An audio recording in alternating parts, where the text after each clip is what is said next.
Hey STEMers, welcome to 11.4, which we could call basically how to run good experiments. So when you want to test something, what are the ways that you do it to know that you're doing it in the right way?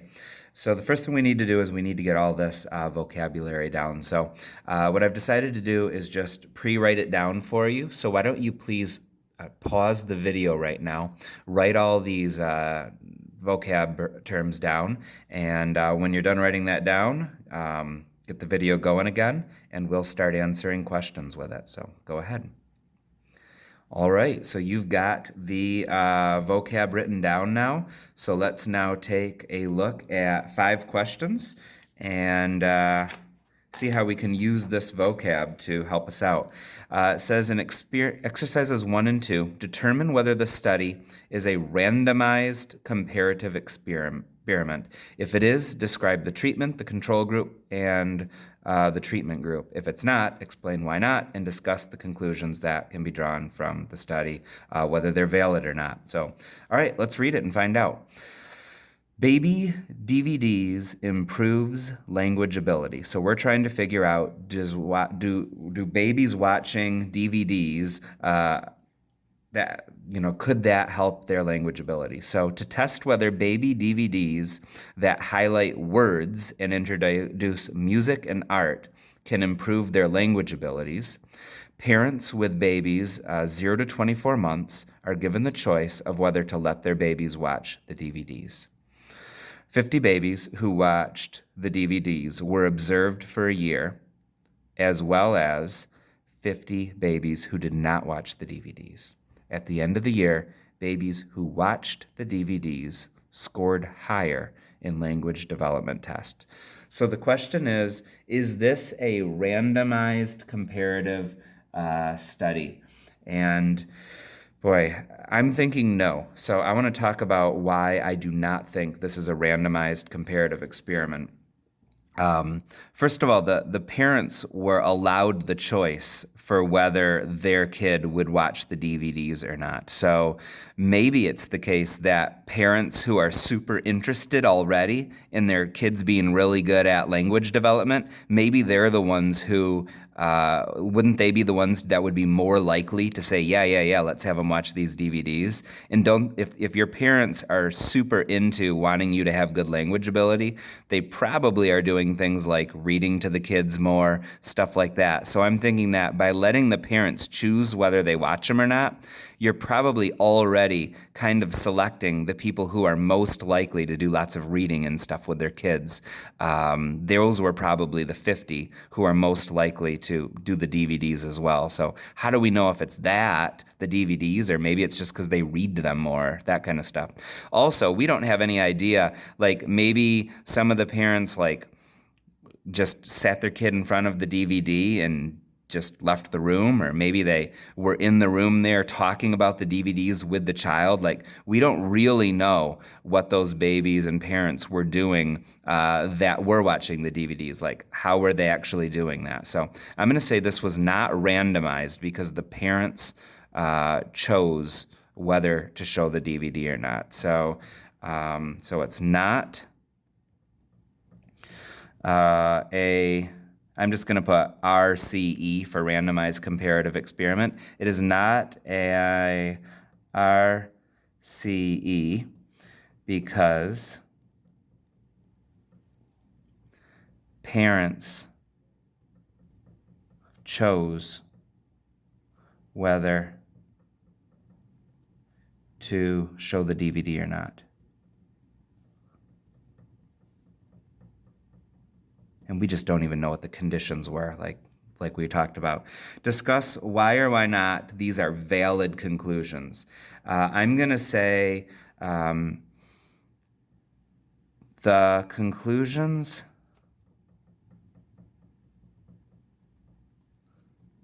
may not be valid.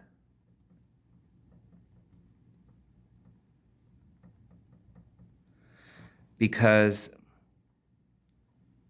perhaps parents who chose to watch the DVDs with the kids are also the parents who are, most likely to like read to the kids a lot. So maybe it was just because they were getting read to a lot. We have no idea. Because perhaps parents who chose to show the DVDs are also more likely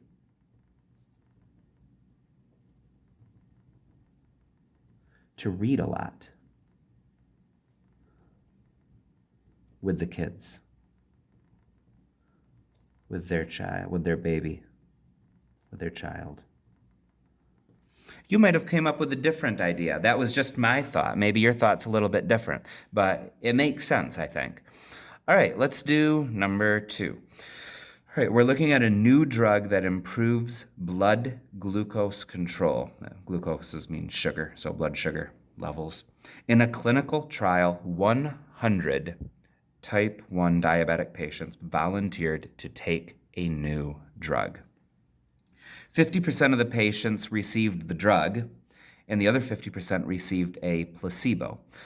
So a placebo, remember, is just like maybe they were given a drug that looked exactly the same as the real drug, but that the other pill just didn't have any medicine in it. It was just a pill with no medicine in it. So half of them got the actual drug with the medicine in it, and the other ones just got the same looking pill, but it didn't have any medicine in it. After 1 year, the patients who received the drug had better blood glucose control, while the placebo group experienced no significant change. Okay, so is this a randomized comparative experiment? I'm going to say this is randomized because 100 people got this, and they don't even know, they're not even making a choice about whether to get the drug or the placebo. They don't even know if they're getting it. So it's completely random. So I'm going to say it, yes, it is a randomized comparative experiment. I'm just going to put RCE. Again, just to be simpler right now. Maybe you'll do the same. Okay, if it is, describe the treatment group, and the control group. So the treatment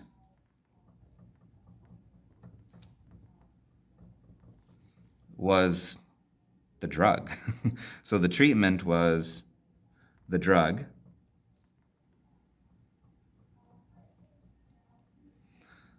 The treatment group, gosh, I'm writing that so poorly. The treatment group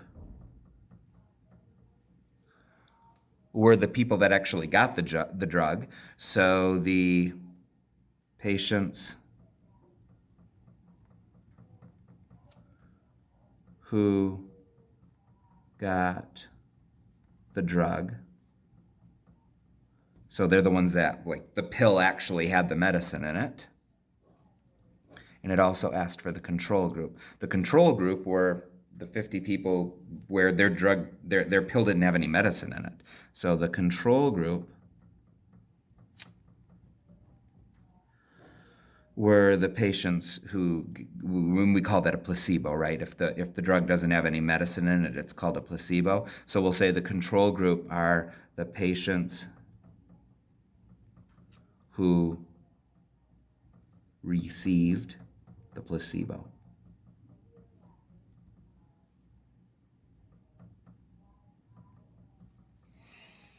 Yeah. Yeah, I think this was a nice, these were good exercises to help get better at understanding those vocab words. So I'm impressed with the questions that Big Ideas came up with. This was good.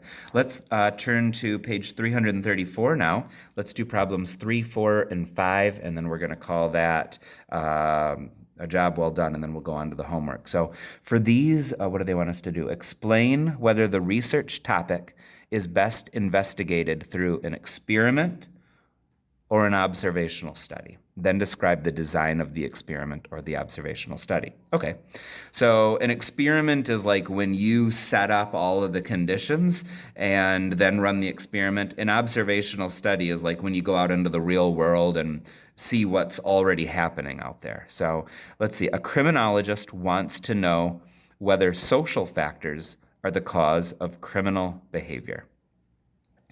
Okay, so if you did an experiment, to me, this just seems like you would be setting up yourself to like really harm people or get lawsuits like crazy. I mean, think about it. Like if you were going to do an experiment, let's say you took like 100 families and said, all right, these 50 parents, I want you to like yell at your children and be mean to them every night. And then the other 50, I want you to be super nice and kind to them every night. And then 20 years later, let's see if one group has more crime than another. Like, obviously, you could never make an experiment like that. That would be, it would be immoral, and you just couldn't do something like that. So I don't think you could do an experiment for this. So what I think you'd want to do is an observational study. So how would we do that? Maybe we could just use like data from police reports and find an area with higher crime, and then find an area of lower crime, and then maybe you could do an observational study where you go in and study the social factors, like what are going on in the families and in the communities where there's more crime, what's going on in the communities, what are we observing in the ones where there's very little crime, and then maybe we could see if there are some different social factors that would help us predict crime in other places that we haven't studied yet. So I think you'd have to do an observational study on this. So let's say, which research topic? So we're going to do an observational study. Observational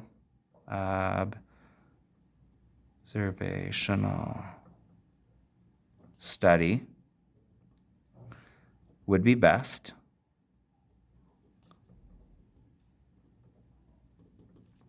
And then how would I design it? So I'm thinking maybe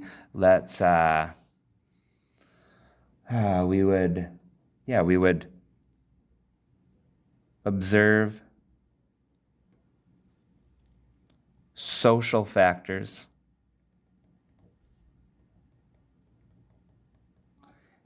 in two neighborhoods.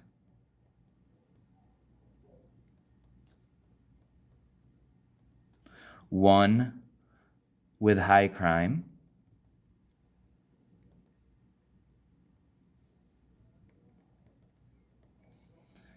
and one with low crime.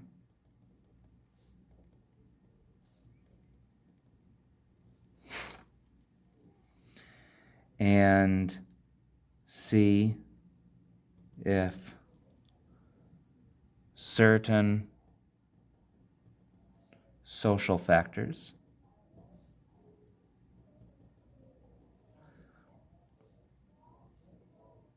lead to more or less crime.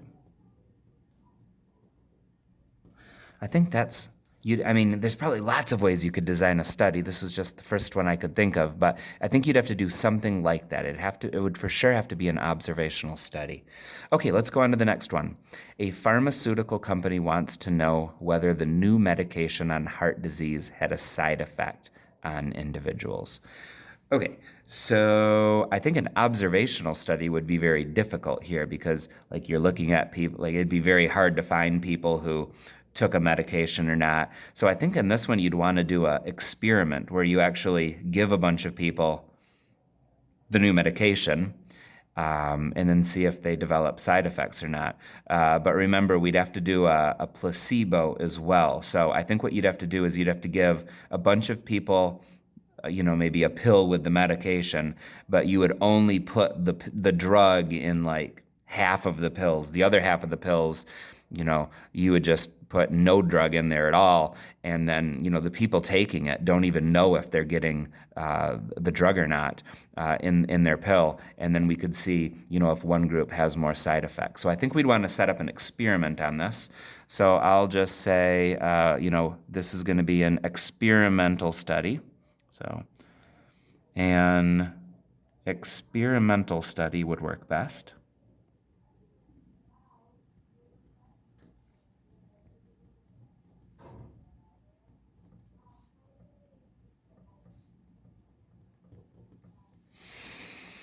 All right. So I have to come up with my own, I have to design my own experiment. So let's say we will give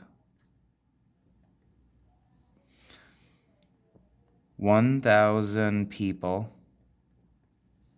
a pill.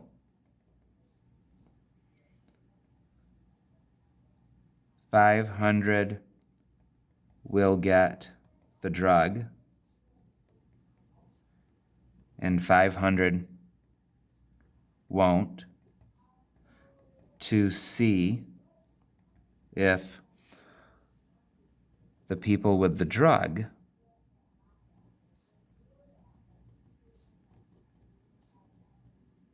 have more side effects.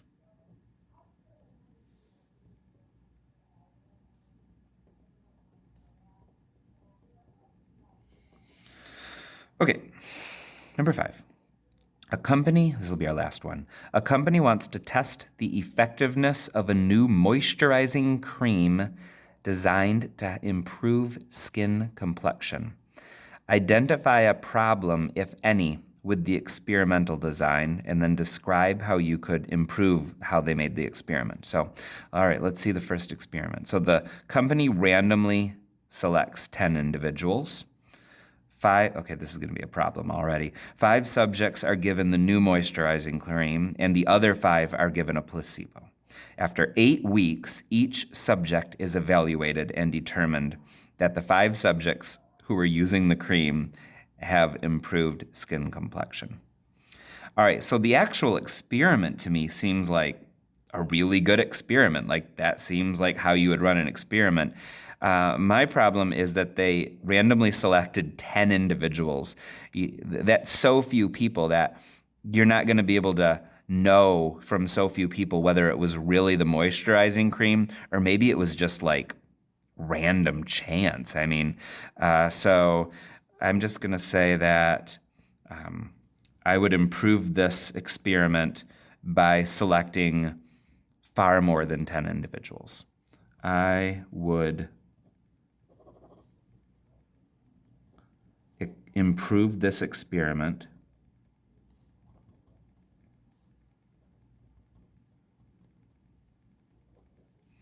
by selecting far more than 10 individuals.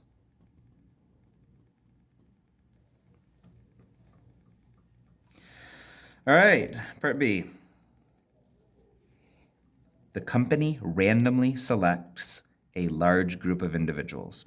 Half of the individuals are given the new moisturizing cream, and the other half of the individuals may use their own existing moisturizers, or they may use none at all.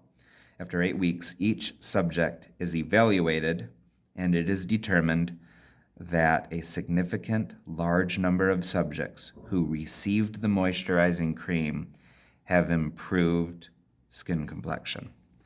All right, so first of all, I like that they actually got a large group of individuals this time. So it doesn't have the same problem as part A, but I do have a problem with, so they gave half of them the moisturizing cream. That's great. But then the other half, like, the other half had all kinds of options. They could use their own moisturizers or none at all. So we don't know if the other half maybe the other half just wasn't using anything at all. If the other half wasn't using any moisturizer at all, we don't actually know if this cream is like better than other creams. Maybe it's just better than nothing. I mean, we just have no idea.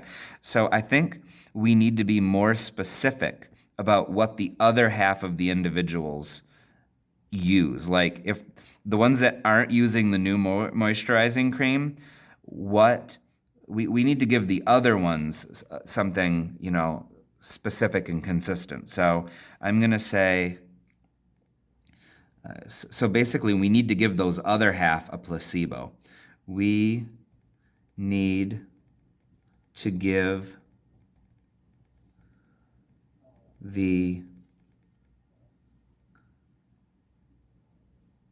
individuals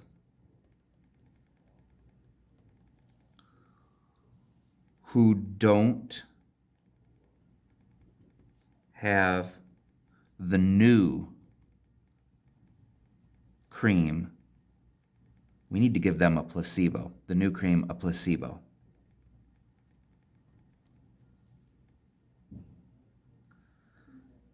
Because we don't even want the people in the study to know whether they have the new moisturizing cream or not. We want to give them a different cream that looks exactly the same, feels exactly the same. It just doesn't have like the new moisturizing stuff in it. So we need to give them a placebo so the other people have a consistent thing rather than all kinds of different things. All right. Hopefully those 5 examples helped you understand what these vocab words are and how to use them a little bit better. And you're going to test that out by working on your 11.4 homework. So please go to Big Ideas, go to 11.4 and get to it. And thanks for watching. I appreciate it a whole bunch. Take care, everyone.